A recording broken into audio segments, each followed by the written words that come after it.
भारत का मजदूर वर्ग और राष्ट्रीय आंदोलन ना, राष्ट्रीय आंदोलन के परिप्रेक्ष्य में मजदूर वर्गों का जो यहाँ आंदोलन हुआ इसको 7 चरणों में बांटा जाता है ना। यहाँ है 7 चरण, 1 2 3 4 5 6 और एक नीचे 7 चरण है ना। इसमें जो पहला चरण है मजदूरों का है ना, पहला चरण 19वीं शताब्दी के उत्तरार्ध से प्रारंभ होता है ना उस समय।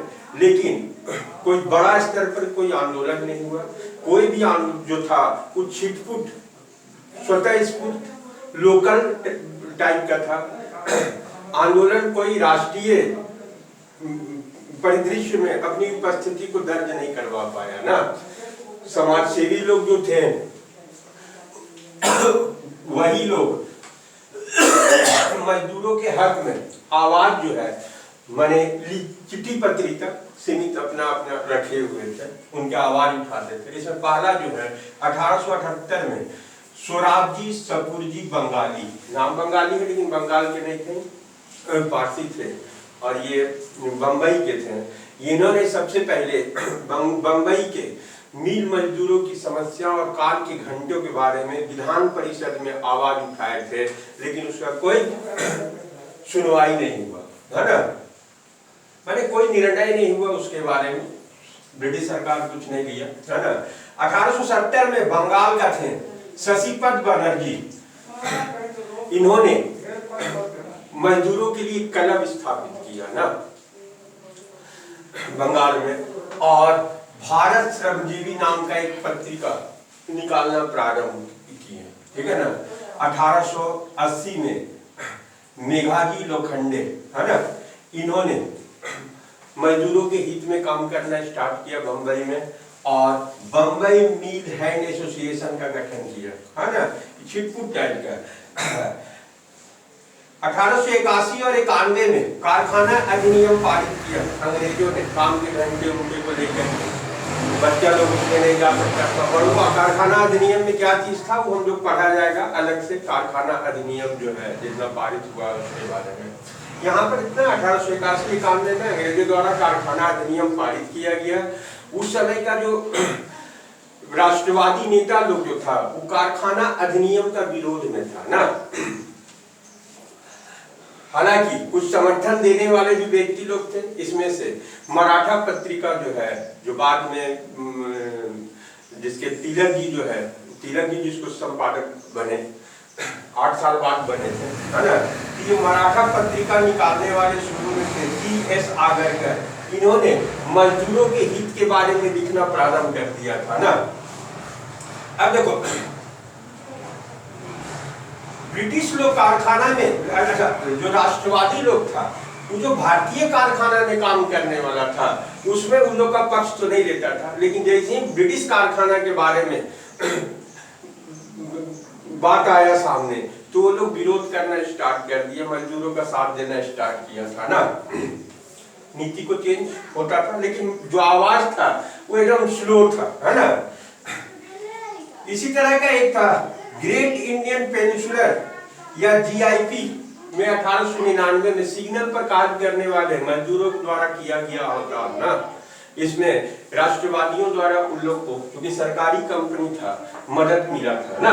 अब दूसरा चरण जो होता है उसके बाद जो है ये आंदोलन स्लो था ना, आंदोलन में उभार जो है दूसरा चरण जो है स्वदेशी आंदोलन के दौरान जो बंगाल का विभाजन के बारे में जब सुनना स्टार्ट किया, थोड़ा सा उभार जब बढ़ गया तो 1903 से 1908 के समय तक स्वदेशी आंदोलन में उभार आना स्टार्ट हुआ ना। व्यवसायिक आंदोलन का आविर्भाव और औद्योगिक हड़ताल में श्रमिक संघों की शक्ति जो है ये दोनों चीज बढ़ा उस समय ना।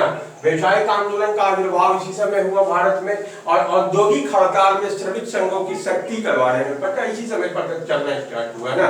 ये अपना पावर दिखाना स्टार्ट कर दिया इस समय तक। ये लोग ना जिस दिन स्वदेशी आंदोलन में लोग बढ़ चढ़ करके हिस्सा लिया, 16 अक्टूबर 1905 को जिस दिन बंटवारा था लागू होने वाला था उस दिन मजदूर वर्ग जो है हड़ताल पर रहा बंगाल का ना। तमिलनाडु और भी राष्ट्रवादी स्वदेशी आंदोलन के दौरान भारत के विभिन्न जगहों में भी मजदूर लोग जो है वो आंदोलन करने लगा। तमिलनाडु के तूतीकोरिन में 1908 में सुब्रमण्यम शिव के नेतृत्व में मजदूरों ने हड़ताल किया।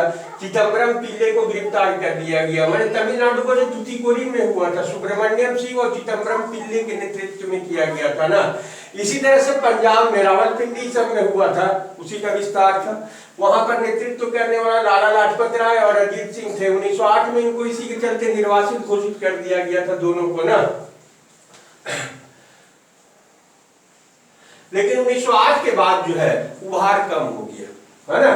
अब तीसरा चरण जो इन लोग का स्टार्ट होता है वो होम रूल लीग में प्रारंभ होता है। उस समय फिर से रॉलेट टेक सत्याग्रह 1919 इन लोगों में भी थोड़ा जोश आया। और गांधी जी का खिलाफत और असहयोग आंदोलन के दौरान इन लोगों में 20-22 में जबरदस्त उभार आया ना। 1920 में एटक का स्थापना किया गया।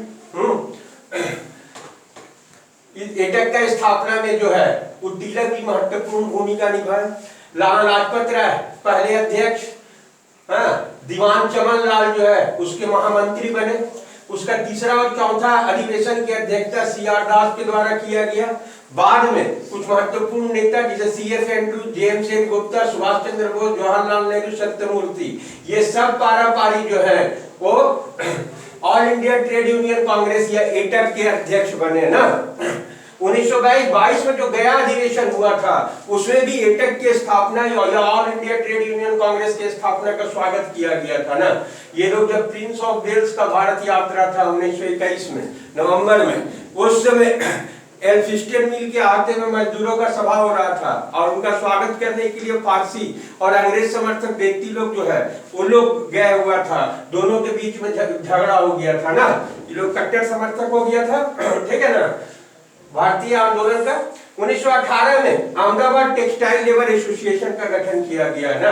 गांधी जी भी जो है वो ट्रस्टीशिप का सिद्धांत दिए थे जिसमें मिल के मालिक जो होते थे उसको मजदूरों का या उद्योगपति जो थे वो मजदूरों को का ट्रस्टी होते थे, माने मजदूरों का हित को देखने वाले होते थे ना। यह गांधी जी वर्ग संघर्ष नहीं बल्कि मध्यस्थता की नीति पर कि मालिक और मजदूर जो है एक बीच में मध्यस्थता वाला नीति पर चले, एक दूसरे को देखे समझे। माने जो मजदूर है वो मिल को बढ़ाने में उद्योगपति का, उद्योगपति जो है क्योंकि उसका सेवक है उसी से उद्योग बढ़ने वाला है तो उस पर ध्यान देते हुए चले ना कि मजदूर का हित प्रभावित नहीं। चौथा चरण जो है 1987 से शुरू होता है ना, वर्कर्स एंड पीजेंट्स पार्टी है ना, बनाया गया बहुत सारा। उस समय 3 नेता महत्वपूर्ण, श्रीपद अमृत डांगे, मुजफ्फर अहमद, पूरन चंद्र जोशी या सोहन सिंह जोश, ये लोग का महत्वपूर्ण भूमिका था वर्कर्स एंड पीजेंट्स पार्टी का स्थापना में ना। ये लोग जो है हड़ताल करवाया था सूती वस्त्र कारखाना में। अब फिर से 6 महीना तक हड़ताल करवाया था ना।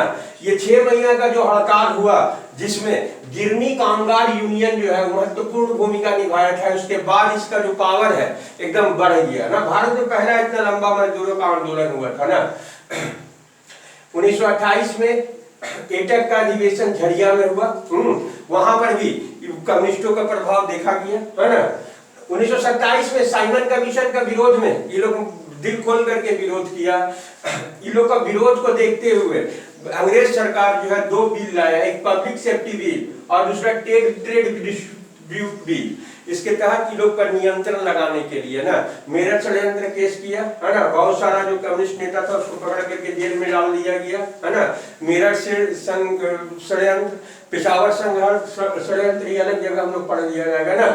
अब तो सरकार का नीति क्या था ना कि ये जो बिल ला करके कानून को कड़ा करो, माने पब्लिक सेफ्टी बिल और ट्रेड डिस्प्यूट बिल है ना, कड़ा करो, और जो उसमें सॉफ्ट कॉर्नर का था उसको संविधानवादी और संगठनवादी तरीके से इन लोग से अलग कर दो ना। आंदोलन अपने आप कमजोर हो जाएगा। 1928 में ये लोग राष्ट्रीय आंदोलन से कटना प्रारंभ हो गया ना। ठीक किया अंग्रेज लोग, मैंने जैसा वैसा किया, जो सोचा वही हुआ। 28 में ये लोग राष्ट्रीय आंदोलन से अपने आप को अलग कर लिए और अलग किए तो लोग का फिर पतन होना स्टार्ट हुआ ना। हालांकि सविनय अवज्ञा आंदोलन के दौरान है ना व्यक्तिगत रूप से जो कम्युनिस्ट लोग जो था वो लोग इसमें भाग लिया, सविनय अवज्ञा आंदोलन के दौरान 6 जुलाई को गांधी दिवस के रूप में मनाया ये लोग ना, 6 जुलाई हर साल गांधी दिवस के रूप में मनाने का घोषणा किया। अब देखो 5वां चरण जो है फिर से इन लोगों में उभार कब आ रहा है, जब 1937 से 39 में कांग्रेस मंत्रिमंडलों का प्रांतों में गठन हुआ ना। हालांकि 35 में ही ये लोग जो है फिर से ईटक में के द्वारा अपना मूवमेंट को बढ़ाना स्टार्ट किए ना। चुनाव में कांग्रेस का समर्थन किया ये लोग, है ना। घोषणा पत्र में भी जो था कांग्रेस का, इन लोग के बारे में कहा गया था कि इन लोग का झगड़ा का, यूनियन का जो झगड़ा उसका समाधान करेगा, यूनियन बनाने में मदद किया जाएगा और हड़ताल करने का अधिकार इन लोग का बहाल किया जाएगा ना। ये हो गया 37 से 39 सरकार का मंत्रिमंडल गया। हाँ, द्वितीय विश्व युद्ध प्रारंभ हुआ 1 सितंबर, छठा चरण है ना। यहाँ पर इन लोग का दूसरे चीज स्टार्ट हो गया, छठा चरण ना। 1 सितंबर 1939 को विश्व युद्ध छिड़ा। इसको कम्युनिस्ट लोग, अभी कांग्रेस सोच ही रहा था, लेकिन कम्युनिस्ट लोग जो है कांग्रेस से एक कदम आगे बढ़ करके ना अभी सोच रहा था करे नहीं करे, कहा गांधी जी प्रथम विश्व युद्ध के समय बोलते थे कि अंग्रेजों पर मुसीबत जो है वो हमारे लिए मौका नहीं है ना। द्वितीय विश्व युद्ध में भी सोच रहे थे कि करे नहीं करे, अंग्रेजों पर मुसीबत हमारे लिए मौका वाला उनका दिमाग में थॉट आता था। लेकिन कम्युनिस्ट लोग जो है कांग्रेस से इसमें बढ़त ले गया, है ना। पहले ही घोषणा कर दिया 2 अक्टूबर को समूचे विश्व में इस युद्ध को साम्राज्यवाद युद्ध कहा और इसके विरोध में हड़ताल किया वो लोग ना 2 अक्टूबर को। लेकिन जब 1941 में नाजी जर्मनी ने रूस पर जब हमला किया तो इन लोग का जो थॉट था, जो इस युद्ध का विरोधी था, वो लोग साम्राज्यवादी युद्ध हो गया, इसका समर्थक हो गया, हाथ जोड़ तोड़ करके बैठ गया ये लोग ना। ये लोग ब्रिटेन का समर्थक हो गया, हास्यास्पद स्थिति हो गया ये लोग का। 1942 का भारत छोड़ो आंदोलन में भी ये लोग जो है अपने आप को अलग रखे हुए था ना, ठीक है ना। तो ये जो है एक तो शुरू में विरोध करना फिर समर्थन करना, है ना। नतीजा हुआ हास्यास्पद हो गया, राष्ट्रीय आंदोलन से लोग किनारे कट गया ना। फिर 7वां चरण में जो है 1945 से 47 में फिर से आश्चर्यजनक ढंग से इन लोग का जो कार्य जो है उसमें बढ़ोतरी हुआ ना, एक्टिव हो गया ना। 45 की समाप्ति तक, है ना, मुंबई और कलकत्ता के गोदीवाड़ा में लोग हड़ताल किया ना, जहाँ लगाया जाता है। इंडोनेशिया में अंग्रेजी सैनिकों के लिए रसद जा रहा था ना, उसको वहां पर डालने से ही लोग, है ना, लोड करने से इनकार कर दिया, ठीक है ना। इसी तरह से जब 1946 में नौसैनिकों का विद्रोह हुआ तो मजदूर वर्ग उन नौसैनिकों के साथ लगे रह गए ना। उसके बाद देश आजाद हुआ, है ना। हालांकि 47 में आजादी के समय में 11 कंट्री में बांटने का ये लोग का थॉट था, उसको भी अलग से पढ़ लिया जाएगा, है ना। हो गया।